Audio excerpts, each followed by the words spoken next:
the great driver behind it, Professor Salim Al-Hassani, who was professional of engineering in Manchester University, actually over a period of time realised that the way history was taught in terms of science and technology and engineering was that the reality of the English teaching system was that you had the Greeks and the Romans, then in Europe you had the Dark Ages, and then there was a massive gap until you came to the Renaissance, the Enlightenment, and then the modern world. That massive gap of over 1,000 years, that massive gap over 1,000 years missed the key contribution of Islamic civilization and Islamic history. And so what has happened with the whole range of products is that history is really being rewritten, because our modern world would not be our modern world without all the contributions that the Muslim world has made to us. They've done a number of things, and if you go onto their 1001 website, you will find a super video called The Library of Secrets, starring Sir Ben Kingsley, which is a short film which analyses that missing 1,000 years and the contribution that 1001 that the Muslims actually made. That video is based upon a wonderful book about Muslim heritage called 1001 Inventions, which has been seminal across the world actually. In addition, there has been an exhibition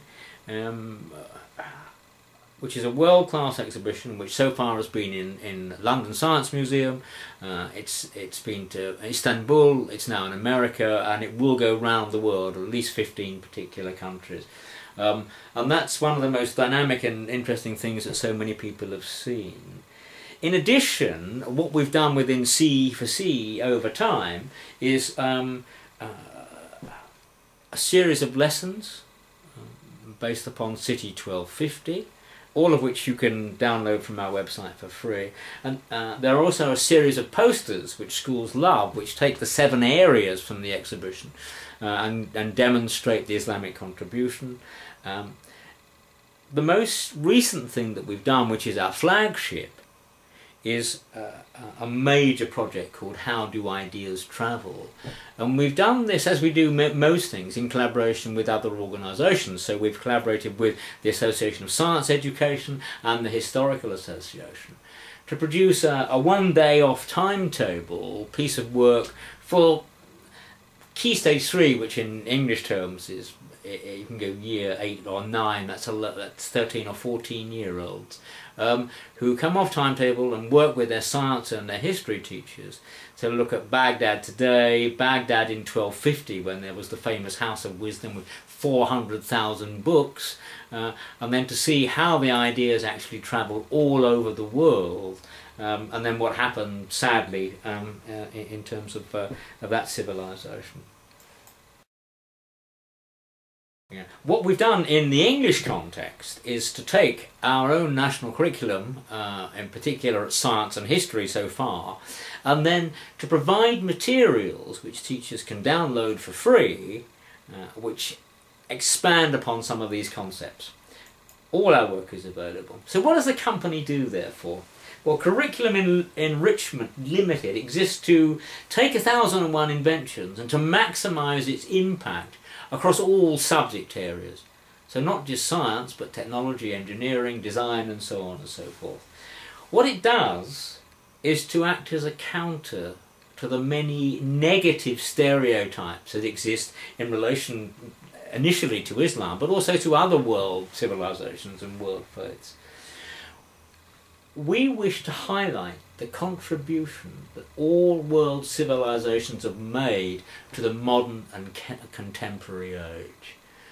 Because anything you look at, any article, any artifact, so I'll say that again, not article, if you look at our modern age and you try and work out what its genesis has been, so whether it be in terms of democracy or in terms of artifacts, or in terms of simple things like toothpaste or coffee, there are going to be a number of different roots from a number of civilizations. And we want to highlight those so that young people can see that the age in which we live is interdependent and is global, and indeed it has always been so. We can prove beyond any doubt now that our modern world is the product of a whole range of complementary civilizations.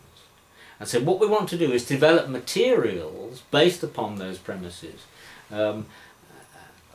Those materials can have and will have universal application. We're already finding, for example, that in Germany they've got a whole website based on 1001 ideas. That in Saudi they're using CE4CE curriculum and have developed a curriculum based upon 1001. But the Americans, in one American state, they take 1001 as a textbook. So there's a big job to be done, and it has a universal application. What are our values, therefore? Because that's obviously crucial. Well, we predicate the company on a number of principles. The first is that we live in a global age. Everybody's interdependent, and what happens in one part affects us all. The second is that all of us have a responsibility to help promote values that stress our commonality as humankind, regardless of our faith or our culture or ethnicity. The third is that we share a common heritage with our common humanity. The fourth is that, and I think this comes back to some of the distortions of our early writers, that those historical distortions blight much of our thinking. So that, for example, if children in the West think that it's the Europeans that have discovered and invented everything, that is going to distort their worldview and make them very negative towards other civilizations. And our final value is that all young people across the world are entitled to an education that promotes these values of interdependence and globalism. What about the future then? Well, I said we've developed a number of projects and products already which you can download online and which give you a notion of the quality of the materials. What we hope to do is to continue that work. So when you take our STEM subjects in particular, so that's our science, our technology, and engineering and maths, we want to expand on those. There's a big piece of work to be done on the environment and how a lot of our early thinkers from different civilizations were very, very positive about keeping the environment alive and going. We're developing a whole section on the power of narrative, on the power of storytelling, and we're hoping to have a large storytelling project which looks at Jewish and Christian and Hindu and Islamic traditions. Mathematics is another area, because again, if you ask the average person about the history of mathematics, they don't have a huge idea, and there's a lot of work to be done there, both in terms of Muslim contribution and in terms of Indian contribution. We're hoping to bring the whole thing into the 21st century in the form of a graphic novel, which takes a lot of 1001 ideas and makes them very accessible to pupils. In a similar way, we're going to use graffiti art, which is a modern art form, and slam rap poetry, and try and get the children to be involved in writing and producing some graffiti art, but based upon the theme of Timbuktu. And Timbuktu, where it's one of the oldest civilizations in the world, which actually does demonstrate the congruence of Africa and the Muslim world. We're looking at the primary curriculum also, because there are so many opportunities that we can actually develop there. So we've got a whole range of things that we'd like to be doing. So what's our conclusion then? We've got some brilliant products. We do have a very clear understanding of how we can use the curriculum for change to address all the issues I've outlined. We've got the will to do it. We've got a number of very powerful advocates at a whole series of levels in our society. So we come back to our strapline, that all young people throughout the world need to discover the past so that they develop the future. And let me end on one of my favourite quotes of all time, Isaac Newton, one of the key thinkers in what is really the modern age. And in response to one of his own colleagues, he wrote one day, If I have seen a little further, it is by standing on the shoulders of giants. CE4CE wants to get young people to stand on the shoulders of giants so they can develop a wonderful world. Thank you.